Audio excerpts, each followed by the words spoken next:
Hey, welcome back to DNA Customs. So I finally got the Charger and the Barracuda over here. I'm sure you're both, both of you, two of you that are watching this video anyways. But I'm sure people are wondering why I have a 71 and a 68 Charger that have just been sitting around for years. Well, a funny story on that is I had some money saved up and I was looking for another car to start working on. And I had a 71 Barracuda years and years ago before this one. And I had to sell it. Young, dumb, family things get in the way, responsibilities, all that stuff. But anyways, time has passed and I was ready to get another one. So I started looking around and I couldn't find one that I could afford. Like everything was ridiculously priced. So I was like, all right, well, I'll start looking for a 68 Charger instead. So I found this one out in North or South Dakota. I found it online. I bought it sight unseen, had it shipped to my house. I was just going off of pictures, talking to the guy. But shortly after I put the deposit down on this one, I was still looking for cars. I don't know why, but I happened to find a 71 Barracuda that I could afford. And I was like, well, I can't turn it down and I can't lose my deposit on this. So I ended up getting both of them within a week of each other. The reason they've been sitting the way they are is because, well, the money that I spent on the other car was supposed to go into fixing the other one. So since I bought both of them, I didn't have any extra money to do anything with, so I had to leave them sit for a while. I did a couple things to this here and there, which is where it's at right now with the frame and whatnot. But we're gonna do a walk around on this, to go over the outside, then go over the inside, show you where it's at right now. So here is the 68 Charger. This is the body here that we're going to try and end up putting on the 2007 Charger over there and make it all-wheel drive. You can see the Corvette front wheel right there. That's off the C4 suspension that I currently have under the front right now. The back I had to rip out and just throw a rear end under it just so I can get it moving.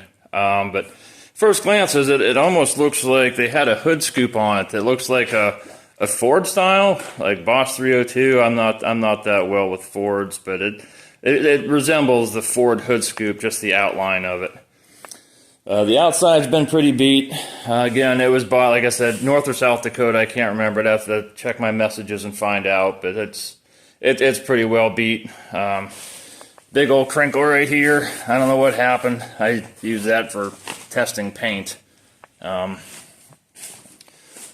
Bottom fender's not attached. It's just kind of flapping in the wind. Should have seen that going down the road. I thought I was going to try and fly away. Donor door off of obviously a different car. Front window's got a couple cracks in it. There's a big one over there. It looks like it almost started to push in, bringing it over. But yeah, this thing's a lot rougher than I remember. Bottom of the quarter panel, pretty much non-existent and just slathered with Bondo. I don't know if that was just from rust or if there was an accident. I think the other side looks like an accident. This looks like it was just rust repair. I mean, it's just not attached to anything. Big old dent right there.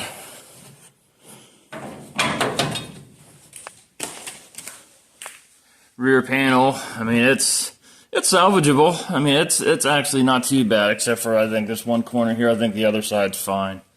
Other than that, pretty much everything is going to have to be replaced on this. Deck lid don't look terrible. I can't get into the trunk. I think the latch is froze up. I got a screwdriver in there, but it won't release. Back window actually looks pretty decent. You know, missing the trim, which at this point that's just minor. Looked like they had a CB mounted Dukes of Hazzard style right there. It's chilly out here today. So here's the other side. Again, same story. Bunch of Bondo, bunch of rust. I mean, this, you can just see it sitting down in there. Looked like they tried using a body hammer and pulling dents out here. And then you can see they just had that covered up with Bondo, but obviously it didn't hold. This door Must be off the same donor car as the other one. Got a little crunch in it right here. This fender, actually not terrible. A little bit of rust down here, a little bit of a dent there, but it's not rotted out like the rest of the car. A little minor dent here. This fender's actually probably salvageable. And the front grille, I can't tell if it's all broken up in there or not until I start taking it apart. But that's the outside. I guess we'll start under the hood. Let me just set this down right here for now.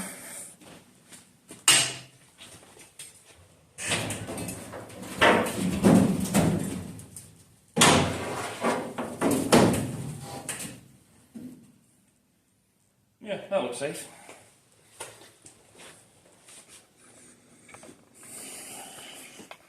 Alright, here's under the hood. Now the floors and frame rail, they were probably about as good as the rest of the car, which is kind of one of the reasons I wanted it, is because I did plan on ripping the whole frame out and I wanted to build one. I didn't want to get a Charger that was in decent shape and end up doing that with it because I wouldn't be able to do that, so I had to look for a basket case. But this is the C4 front suspension. I built all this frame here, put in the reinforcements on all my joints, built all the mounts for the upper control arms. It's kind of hard to get in here because of this thing my phone is on. But you can kind of see that the welds actually turned out fairly decent. I was happy with the frame. Everything came up square and level and coming out the way it was supposed to, but the main reason I had to change is because if you look at this car, I mean, it sits super low, like really low. And that was by design. I wanted something really low. But the problem I ran into is the Corvettes, the front ends are so long because the engine sits back further. And in order to do that, I'd have to cut this out, have the motor recessed partway into the passenger compartment, and I don't know, I didn't want to get into all that. I could have probably extended this, moved the front wheels forward, made room for it, but then I'm afraid it would just look goofy having the front wheels moved so far forward. I'd have to move them forward probably a good 12 inches or so, 8 inches, something like that. And so I just decided to scrap this idea. I probably could have gotten around it if I really wanted to, but then I thought of the all-wheel drive. I was like, yep, I want to do that. So then we'll go to the interior. Here's the inside of the frame. Seat mounts. Now that channel over there, that one that runs to the back, I just put that in whenever I brought the car over because I had to take the independent rear suspension from the Corvette and throw this old rear end in it. And yes, I see that pinion is pointed backwards. I think this is a one of one car. I think that's the power takeoff option. Very, very rare. But I had to take that channel and I just mounted it on the spring perches right there and just tacked it just to hold it in place so I could roll it. I would have started in the trunk, but like I said, I can't get into it, but there you go. There's the trunk. Not much to see. All you would have seen is the garage floor and that pinion pointed at you.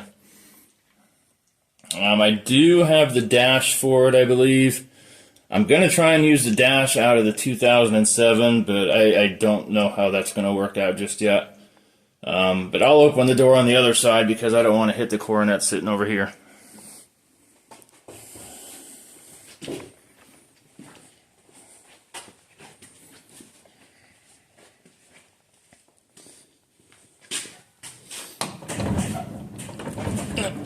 Okay, plan B.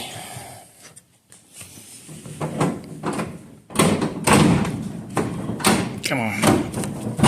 There we go. I almost hit myself with the door.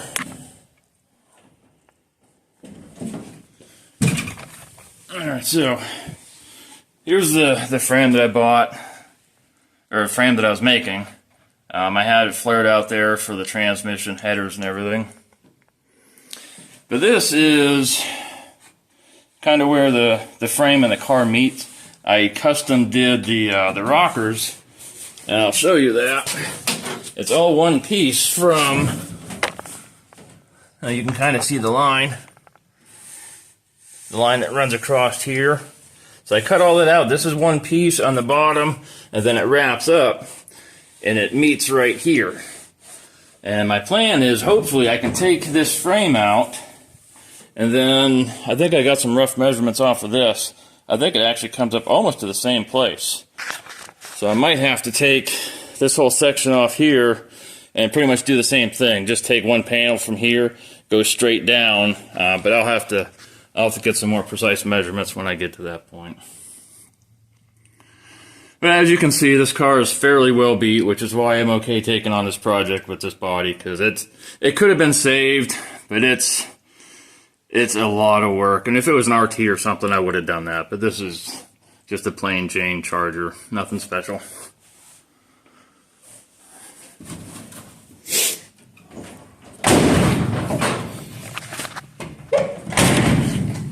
There we go.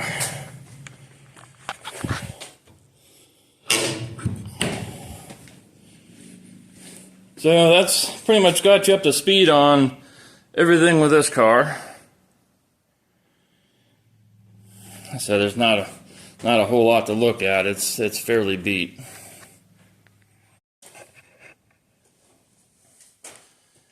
So hopefully in the next video, I'm going to start getting measurements and everything. I'll start doing some cutting on the other Charger. Start getting things taken care of. Either that, or maybe I'll strip off these inner fenders, because I'm not going to use these inner fenders also. Same with that firewall. I want to make this car as light as possible, because I have to take this body and put it over top of that car, and I don't have a lift or anything in here, hoist, nothing. So I'll have to figure that out as I go. But until then, like, subscribe, notifications, all that good stuff. If you want to leave any comments down below, leave them. I'll be sure to try and get to them. Till then, later.